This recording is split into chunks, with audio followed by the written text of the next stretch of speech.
Shalom semuanya, tenang kembali dalam program Deep Talk with Pase. Kita bisa melanjutkan tadarusan Alkitab kita.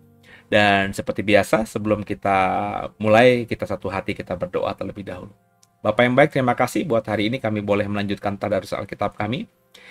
Bicara kepada kami, berikan kami hikmat dan rema daripadamu, Roh Kudus, sehingga kami semakin paham bagaimana kami harus menjalani sisa hidup kami yang menyenangkan Tuhan. Jangan satupun kami yang kau lalui, kami siap diberkati, haleluya. Amin. Bapak Ibu, sebelum kita membaca Pengkhotbah pasal 8 kalau tidak salah ya, kita terlebih dahulu menyembah Tuhan dalam roh dan kebenaran. Haleluya. Shalom semuanya. Senang kembali dalam program ini kita akan belajar kebenaran firman Tuhan, dan sebelumnya saya mengajak kita untuk memuji menyembah Tuhan terlebih dahulu. Yesus, Kau sungguh baik, Yesus, namamu indah, Yesus, ku cinta Kau selalu, ku tinggikan, ku agungkan selamanya, Yesus, Kau sungguh baik, Yesus, namamu indah, Yesus, ku cinta Kau selalu, ku tinggikan, ku agungkan selamanya, ku mau memujimu, ku selalu pujimu, ku mau menyembahmu, ku selalu sembahmu, Kau yang layak terima semua pujian, kemuliaan hanya bagi Tuhan. Ku mau memujimu, ku selalu pujimu, ku mau menyembahmu, ku selalu sembahmu, Kau yang layak terima semua pujian, kemuliaan hanya bagi Tuhan. Haleluya. Mari sama-sama kembali menyembah Tuhan.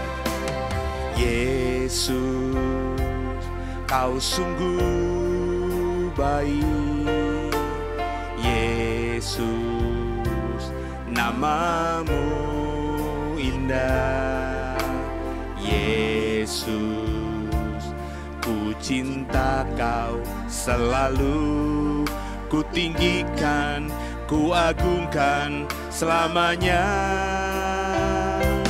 ku mau memujimu, ku selalu pujimu, ku mau menyembahmu, ku selalu sembahmu. Kau yang layak terima semua pujian, kemuliaan hanya bagi Tuhan. Ku mau memujimu, ku selalu pujimu, ku mau menyembahmu, ku selalu sembahmu. Kau yang layak terima semua pujian, kemuliaan hanya bagi Tuhan. Kemuliaan hanya bagi Tuhan. Kemuliaan hanya bagi Tuhan. Haleluya, kami menyembahmu Tuhan. Haleluya, terpujilah namamu Tuhan. Haleluya, tiada yang sepertimu Tuhan. Kami mau menyembahmu, kami sembahmu dalam roh dan kebenaran Tuhan. Ajaib, ajaib, segala perbuatanmu ajaib. Kami bersyukur padamu Tuhan, sebab tiada Allah sepertimu. Haleluya, haleluya, terpujilah namamu. Haleluya, haleluya, terpujilah namamu Tuhan. Haleluya, haleluya, ku mau memujimu, ku selalu pujimu, ku mau menyembahmu, ku selalu sembahmu. Kau yang layak terima semua pujian, kemuliaan hanya bagi Tuhan. Ku mau memujimu, ku selalu pujimu, ku mau menyembahmu, ku selalu sembahmu. Kau yang layak terima semua pujian, kemuliaan hanya bagi Tuhan. Semua kemuliaan dan keagungan tertuju padamu, Tuhan dan Rajaku. Segenap jiwa dan nafasku menyembah Yesus yang hidup. Semua kemuliaan dan keagungan tertuju padamu, Tuhan dan Rajaku. Segenap jiwa dan nafasku menyembah Yesus yang hidup. Oh, ku mau memujimu, ku selalu pujimu, ku mau menyembahmu, ku selalu sembahmu.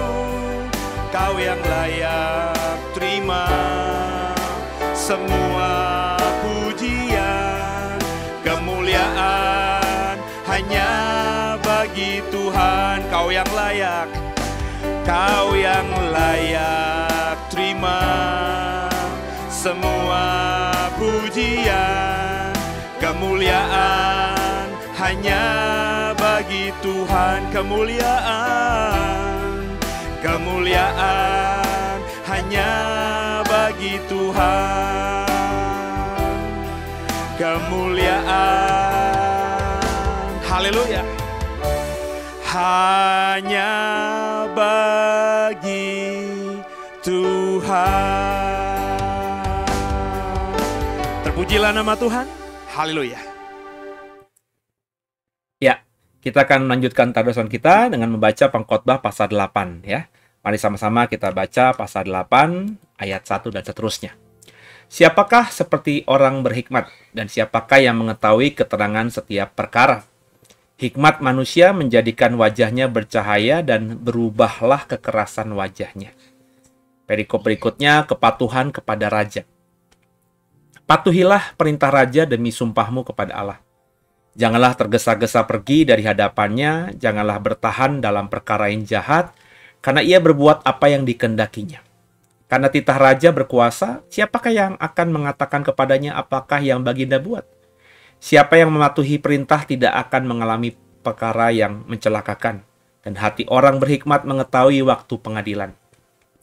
Karena untuk segala sesuatu ada waktu pengadilan, dan kejahatan manusia menekan dirinya. Sesungguhnya ia tak mengetahui apa yang terjadi. Karena siapakah yang akan mengatakan kepadanya bagaimana itu akan terjadi? Tiada seorang pun berkuasa menahan angin dan tiada seorang pun berkuasa atas hari kematian. Tak ada istirahat dalam peperangan dan kefasikan tidak melepaskan orang yang melakukannya. Perikop berikutnya, pekerjaan Allah tidak dapat diselami manusia. Ayat 9. Semua ini telah kulihat dan aku memberi perhatian kepada segala perbuatan yang dilakukan di bawah matahari ketika orang yang satu menguasai orang yang lain hingga ia celaka. Aku melihat juga orang-orang fasik yang akan dikuburkan boleh masuk, sedangkan orang yang berlaku benar harus pergi dari tempat yang kudus dan dilupakan dalam kota. Ini pun sia-sia.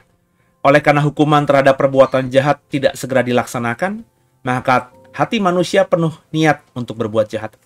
Walaupun orang yang berdosa dan yang berbuat jahat 100 kali hidup lama, namun aku tahu bahwa orang yang takut akan Allah akan beroleh kebahagiaan. Sebab mereka takut terhadap hadiratnya. Setiap orang yang fasik tidak akan beroleh kebahagiaan, dan seperti bayang-bayang, ia tidak akan panjang umur.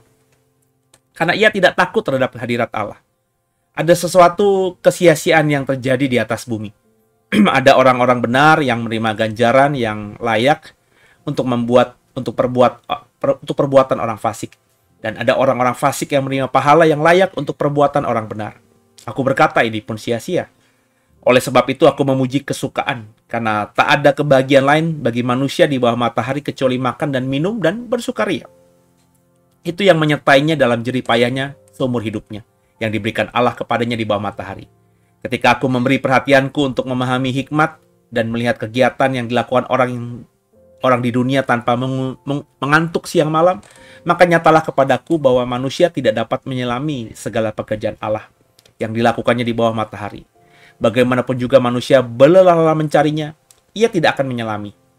Walaupun orang yang berhikmat mengatakan bahwa ia mengetahuinya, namun ia tidak dapat menyelaminya. Haleluya. Terpujilah nama Tuhan. Apa yang kita dapatkan dari Pengkhotbah pasal yang ke-8 tadi ya? Kalau kita baca tadi di ayat-ayat awal, ya, dikatakan hikmat manusia menjadikan wajahnya bercahaya dan berubahlah kekerasan wajahnya. Ya. Jadi hikmat itu memang membuat kita menjadi lebih santai dalam menjalani hidup karena kita bisa membaca gitu apa yang terjadi. Berita yang kita baca di koran, berita yang kita dengar di media massa, di sosial media, kita dapatkan informasi apapun. Kalau kita punya hikmat dari Tuhan, kita akan menjadi orang yang santai saja. Ya. Bahasa pengkhotbah tadi wajahnya bercahaya dan nggak akan tegang, nggak akan keras lagi wajahnya. Juga tadi dikatakan soal hubungan antara kita dengan Tuhan dan juga dengan Raja. Ya. Patuhilah perintah Raja demi sumpahmu kepada Allah. Ya. Jadi Kita diajar juga oleh pengkhotbah bahwa kita harus taat pada aturan yang ada sebagai sumpah kita kepada Allah juga. Ya, jadi ini yang sering kali mungkin menjadi dilema gitu ya. Di mana kita satu sisi harus taat pada perintah undang-undang yang berlaku. Mungkin di satu sisi kita juga tidak sepakat atau mengikuti atau mempercayai pemimpin-pemimpin kita di satu sisi. Seringkali kita dikatakan bahwa pemimpin itu ya benar salah harus diikuti. Nggak gitu juga Bapak Ibu. Yang Alkitab katakan tadi, patuhilah perintah raja demi sumpahmu kepada Allah. Jadi sebagai seorang pemimpin, andai kata dia adalah pemimpin kita, ketika dia sudah mengeluarkan sebuah aturan, kita harus melakukannya, mematuhinya, seperti ketika kita mematuhi hukum Tuhan. Ya, itu disamakan mematuhi aturan pemimpin dengan sumpah kita kepada Allah loh saudara, dalam Pengkhotbah pasal 8 ayat 2 tadi. Tapi bukan berarti kalau kita punya pemimpin yang brengsek terus kita berdiam diri saja. Jadi kita harus posisikan pemimpin itu ketika kita nilai itu sebagai apa. Apakah dia itu adalah sedang berdiri sebagai pelaksana atau juga pembuat aturan, pemimpin seperti itu, atau kehidupannya. Atau bagaimana dia hidup sebagai seorang pemimpin. Ya. Sebab ketika kita membaca misalnya seorang pemimpin Israel, dalam hal ini Imam Besar Eli, yang saat itu sedang melayani Tuhan sebagai imam besar di Silo, karena tabut perjanjian kemah suci ada di Silo. Tuhan jelas-jelas mengkritik habis Imam Eli dan anak-anaknya ini yang menyakitkan hati Tuhan, kelakuan mereka sebagai seorang imam. Dan ini diketahui, disampaikan Tuhan kepada nabinya, ya, kepada orang-orang yang memang dipercayainya di zaman itu. Jadi seorang pemimpin yang hidupnya tidak takut akan Tuhan bukan berarti kita bela mati-matian dia. Enggak gitu, ya. Yang tidak boleh dilakukan oleh kita adalah menggerogoti atau menumbangkan atau menjatuhkan pemimpin itu. Itu yang saya pelajari di dalam apa yang saya sebutkan hikmat Tuhan. Dulu di masa muda saya pernah tanda kutip menjatuhkan dua orang yang disebut pendeta. Jadi gereja kami dulu pendetanya itu dikirim gitu sama sinode, ya, ditugaskan oleh sinode, ya. Kemudian ada pendeta yang ditugaskan menjadi pendeta jemaat gereja tempat saya dulu bergereja, yang menurut saya tidak kompeten, tidak baik gitu ya, baik kesaksian hidupnya maupun juga tidak sesuai apa yang dia khotbahkan dengan hidupnya sehari-hari. Dan lepas benar atau salah, saya memahami dulu saya masih muda, ya, masih emosional, masih terlalu idealis. Satu dua orang pendeta itu yang membuat saya tidak pernah berpikir untuk mau menjadi pendeta, karena kecewa dengan figur orang yang namanya pendeta. Sebab ketika saya beranjak remaja, terus saya mulai mengerti tentang pendeta jemaat atau gembala jemaat, saya punya ideologi, saya punya idealisme itu yang begitu tingginya, ya, terhadap figur ini. Paling tidak ucapan sama apa yang dia lakukan itu harus sejalan gitu, harus selaras, ya. Ya. Satu hamba Tuhan berkata dalam periode dia di dalam gereja saya dulu, mengatakan bahwa ya, kalian anak muda harus maju, kita akan dukung, ya, bikin program-program yang baik. Tapi ketika saya dan teman-teman coba membuat program yang baik, karena di gereja kami dulu gerakan pemudanya harus bikin proposal tahunan gitu, apa yang akan kita kerjakan di sepanjang tahun. Maka biasanya sebelum itu terjadi, kami para pengurus itu bikin sarasehan lah, yuk kita evaluasi apa yang kita dapatkan hari ini, di tahun ini, yang sudah kita kerjakan tahun ini, kemudian kita Evaluasi apa yang kita mau kerjakan dari evaluasi ini di tahun depan. Ataukah bikin program yang sama lebih baik lagi, hasil evaluasi, atau kita tidak buat lagi dan kita buat program yang baru. Seperti itu. Salah satu program yang rutin dibuat adalah, kalau nggak retreat ya apa namanya, apa sih namanya, kok saya, kalau retreat itu selalu nginep gitu ya. Eh, ada kita misalnya kalau nggak nginep itu kita kunjungan kemana, ke taman mana, ke air terjun mana, kita bikin ibadah padang ya, seharian gitu ya. Jadi berangkat pagi, kita ke tempat tertentu, kita main di luar sana ya, aktivitas ya, selain bermain, menggalang kekompakan, ada firman juga dan ibadah juga di ibadah padang namanya. Jadi ada pendeta ini menyuruh kita untuk aktif, bikin program supaya anak muda benar-benar gimana bla bla bla bla. Tapi ketika kita bikin program selalu dimentahkan. Jadi ada dalam waktu kurang lebih 2 tahun, 3 tahun itu kita tidak punya acara sama sekali karena kita tidak pernah dikasih dana. Padahal setiap tahun itu ketika kami menyusun proposal untuk buat kegiatan, kami juga sudah bikin proposal atau cara kami agar kebutuhan biaya yang dibutuhkan itu bisa kita tutupi, atau paling tidak kita bisa bantu dengan menggalang dana. Misalnya, saya sering banget dulu, hampir setiap minggu, ketika saya aktif di gereja itu, untuk jualan, ya ganti-gantian sama kaum wanita. Misalnya kaum wanita di minggu pertama, minggu ketiga, kami minggu kedua, minggu keempat. Gitu. Aksi penggalangan dana. Yang paling rutin ya, misalnya jualan kue-kue basah. Gitu. Jadi pagi-pagi kami di hari Minggu pagi itu ya, kalau boleh dibilang ya Minggu malam lah, jam 1, jam 2 itu kami pergi ke Pasar Senen. Saya masih ingat banget kok. Ya. Terus ada modal berapa, misalnya saat itu mungkin 100.000, 200.000 kita buatin, beliin kue-kuean itu, terus kita bungkus sedemikian rupa. Misalnya harga lemper, contoh aja harga lemper di pasar kue basah di Senen, di Pasar Senen itu 1.000. Kami bungkusin 1 pack 2 misalnya. Kan mestinya kalau dengan packnya ya sama ongkos kesananya ya 2.500 sudah cukup gitu ya. Tapi kita jual misalnya 4.000 gitu ya. Jadi ada selisih yang kita ambil untuk kita kita bisa tutupi nanti kebutuhan program-program kita. Sometimes bahkan modalnya itu bukan diminta dari gereja, kan mestinya kita minta modal dulu. Modal misalnya dikasih 100.000, nanti kita dapatnya 300.000, yaitu 100.000-nya kita balikin, 200.000-nya kita setor. Jadi duit itu nggak pernah di dalam pengurus. Jadi kita setor ke gereja supaya ditabung lah gitu.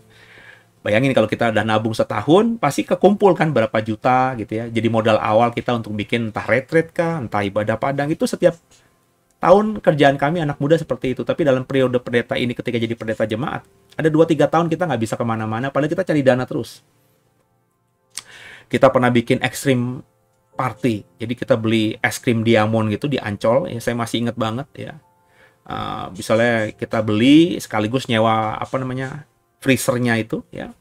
Jadi kita misalnya beli 10 es krim bal yang gede gitu ya. Terus kita taruh di freezernya kan kita sewa untuk kurang lebih seminggu gitu ya.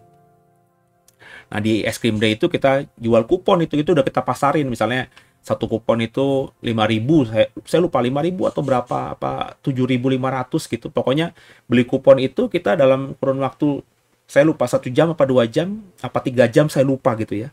Tapi ada waktunya, itu bisa makan es krim sepuasnya yang punya tiket itu. Jadi tiket itu kita tukerkan nanti di pintu masuk. Jadi itu kita nggak boleh kemana-mana. Jadi kalau udah keluar area es krim party itu ya nggak bisa masuk lagi. Berarti selesai.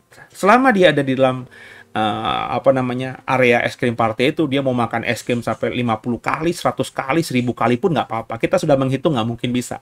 Paling banyak orang bisa makan es krim 5 es krim udah enak gitu ya. Jadi keuntungannya berlipat ganda, dan sisanya itu biasanya masih ada berapa bal, kalau nggak habis misalnya gitu ya, itu masih kita bisa jual lagi kepada jemaat. Misalnya sisa setengah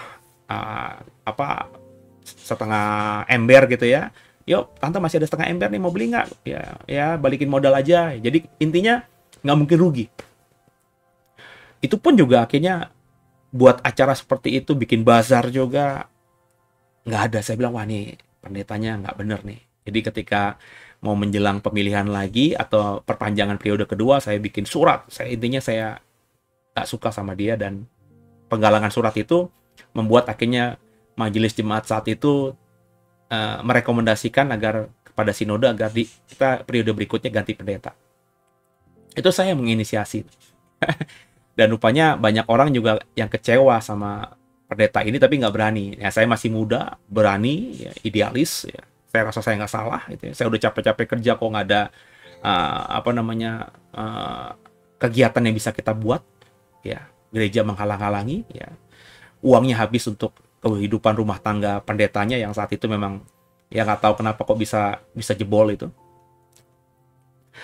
Terus yang ada juga pendeta kedua yang kalau di depan kami itu tertawa-tawa ya. Saat itu saya sudah mulai mulai aktif dalam ibadah-ibadah KKR gereja-gereja karismatik. Saya di Protestan saat itu. Jadi beberapa pengurus lainnya udah tahu saya sering jalan-jalan gitu ya. Karena memang semuanya juga begitu. Jadi ibadah pagi itu jam 6 saya masih ingat saya ke ibadah Betani di Balik Sidang. Terus saya langsung pulang ke rumah untuk ikut ibadah gereja jam 9. Atau kalau nggak keburu, saya ikut ibadah yang sore jam 5. Tapi pasti di hari Minggu itu saya jalan-jalan ke gereja-gereja karismatik gitu. Ya, pendetanya tahu karena anaknya pendeta itu seangkatan saya ya. Umurnya sama. Terus anak yang pertamanya cuma setahun di atas saya. Anak yang keduanya ada 4 atau 5 tahun di bawah saya. Tapi 3 anaknya pendeta itu saya kenal deket banget dan mereka tahu saya kemana gitu, karena saya pengurus kaum mudanya. Ya, tapi saya yakin pendeta saya ini tahu apa yang saya kerjakan. Ya. Tapi ketika saya sharing sama dia soal kenapa saya begini, kenapa saya pergi ke gereja karismatik, tujuan saya apa gitu kan ya, itu dia dengarkan. Oh bagus, iya harus kita ambil yang baik-baik di gereja lain yang bisa kita adaptasi, ya kita adaptasi lah. Bagus, dimulai dari anak muda. Jadi saya ada beberapa juga teman-teman ngerasa, wah iya bagus lah. Ya kita nggak akan pindah nih, kita besarkan gerakan pemuda kita. Gitu.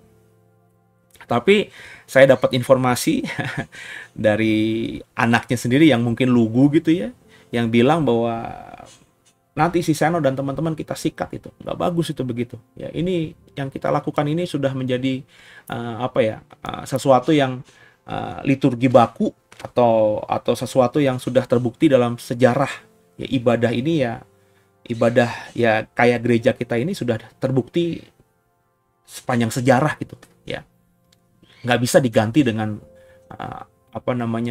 ibadah-ibadah ala-ala karismatik yang kontemporer yang belum tentu nanti bisa bertahan lama. Jadi di depan saya iya, di belakang saya ternyata enggak ya, saya kecewa lah gitu ya.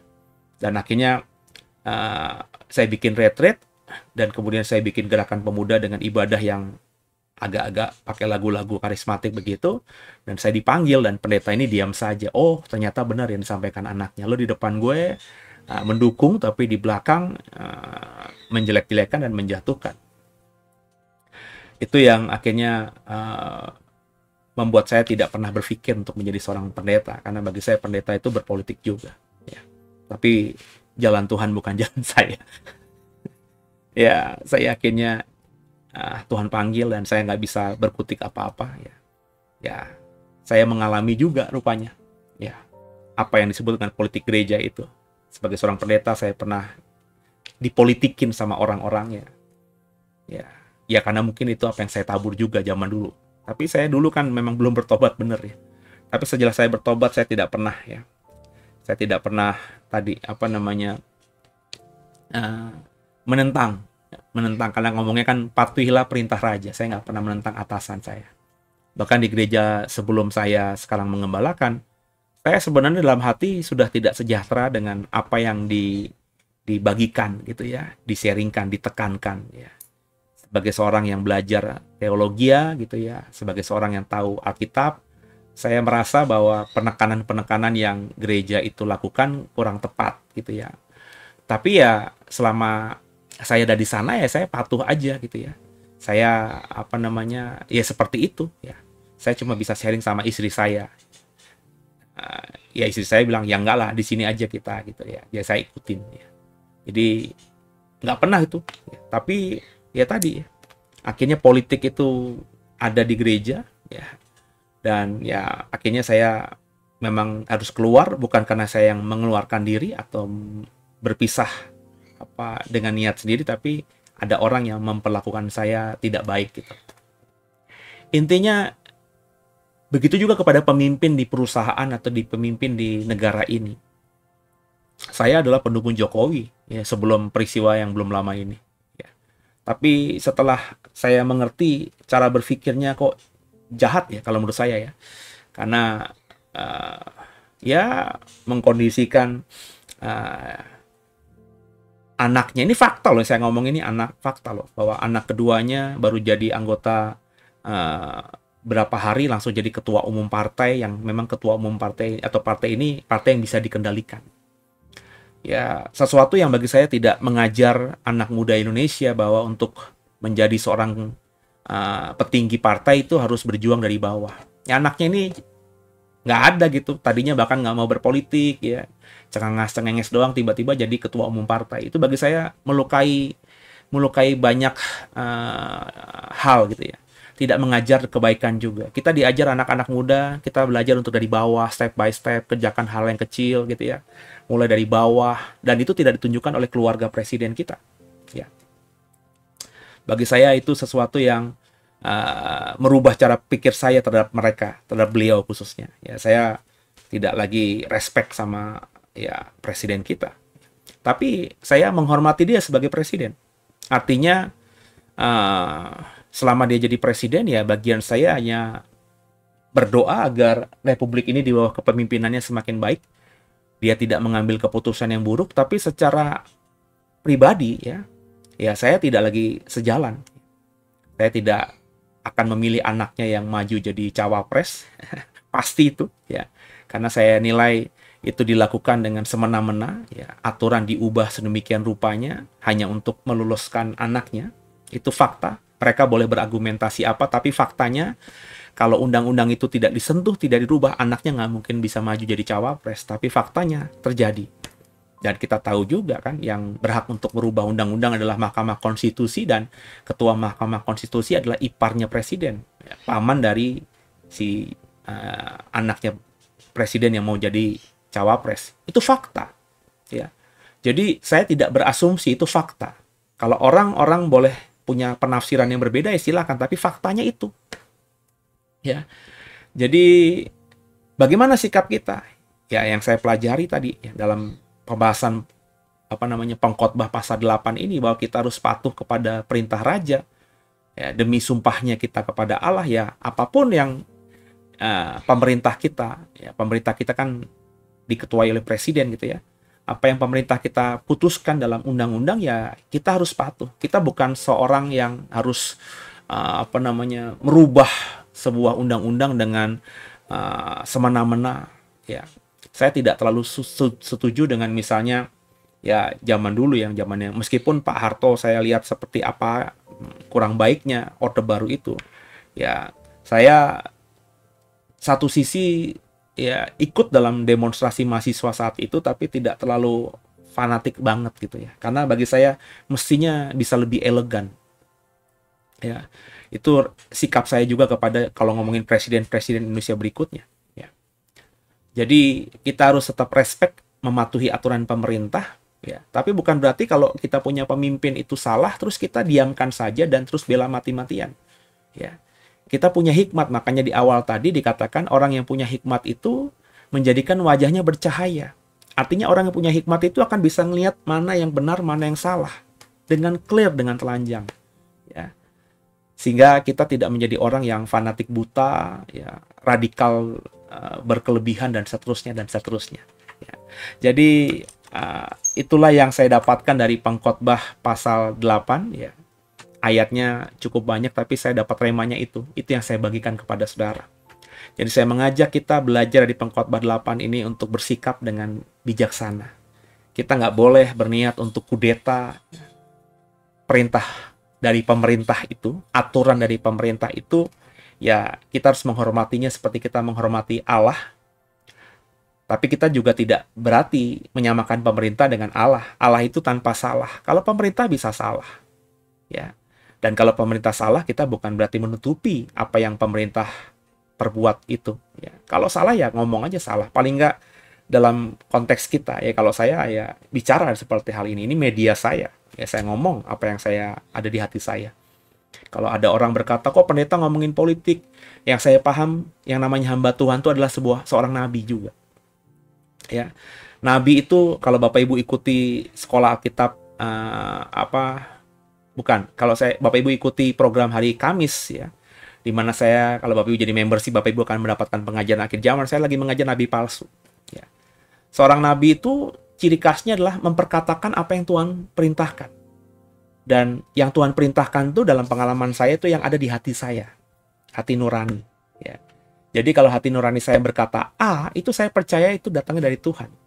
Meskipun harus ada proses pengujian juga ya. Sebab kenapa? Sebab saya berusaha untuk tidak berbuat dosa, saya tidak terikat dengan kuasa jahat, saya berusaha ngelakuin hidup yang benar di mata Tuhan. Jadi kalau hati nurani ini saya percaya sebagai tempat di mana Tuhan bicara kepada saya, ya itulah yang saya pahami. Ya. Jadi ketika saya melihat bahwa sesuatu nggak benar dan Tuhan taruhkan di hati nurani saya harus memperkatakannya. Karena tujuan Tuhan memilih kita sebagai pelayan Tuhan, sebagai hamba Tuhan kan untuk menyampaikan isi hati Tuhan.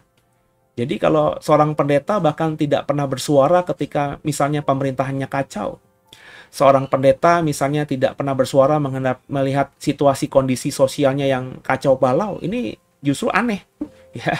Ya, mestinya dia harus bersuara. Ya. Bersuara paling tidak meskipun tidak akan didengar oleh ratusan juta rakyat Indonesia, tapi orang yang mendengarkan dia pasti akan mendapatkan pemahamannya kan. Saya tidak pernah ketika bersuara di sosial media saya mengkritik pemerintah itu berharap dibaca oleh banyak orang, enggak. Tapi paling tidak adalah orang-orang yang jadi followers dari sosial media saya yang paling tidak membaca pemikiran saya. Ya. Soal mereka mengikuti apa tidak ya bukan urusan saya kan. Ya. Yang penting suara yang Tuhan taruhkan di hati ini saya sampaikan. Itulah sebenarnya yang harus dikerjakan oleh setiap hamba Tuhan. Saya nggak berpolitik, sebab kalau ditawarkan jabatan atau menggeluti politik praktis, saya orang pertama yang bilang tidak. Ya, karena saya bilang politik itu berbeda dengan kebenaran. Politik itu tujuannya adalah kekuasaan. Sedangkan kalau kita ngomongin Alkitab, tujuan utamanya adalah menyampaikan kebenaran. Politik itu kebenaran bisa dirubah selama bisa mendatangkan kemenangan buat dirinya. Kalau hamba Tuhan yang hidup dalam kebenaran tidak seperti itu. Nah, semoga saudara paham dan kita masing-masing mengambil peran yang baik yang memang Tuhan taruhkan di hati kita. Demikian kita belajar banyak dari Khotbah pasal 8. Semoga sharing saya ini, rema yang saya dapatkan ini memberkati setiap kita. Tundukkan kepala kita doa. Makasih Tuhan buat segalanya. Kami belajar banyak kembali, dapatkan sesuatu dari Pengkhotbah pasal 8.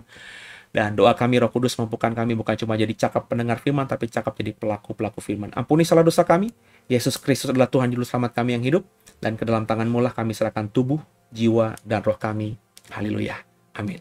Sampai jumpa di tadarusan besok. God bless you.